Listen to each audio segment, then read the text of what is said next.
Math Mavens Assemble. Today we're diving into the basics of spreadsheet calculations. I'll guide you through the simple steps of subtraction in Google Sheets. Let's crunch some numbers. 1.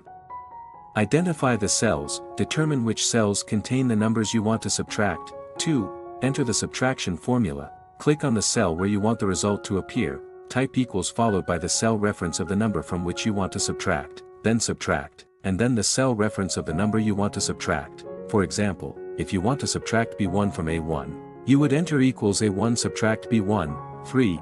Press enter, hit the enter key, and the result of your subtraction will appear in the selected cell. That's how simple it is to subtract in Google Sheets. If this tutorial added value to your day, please like, share, and subscribe for more spreadsheet strategies.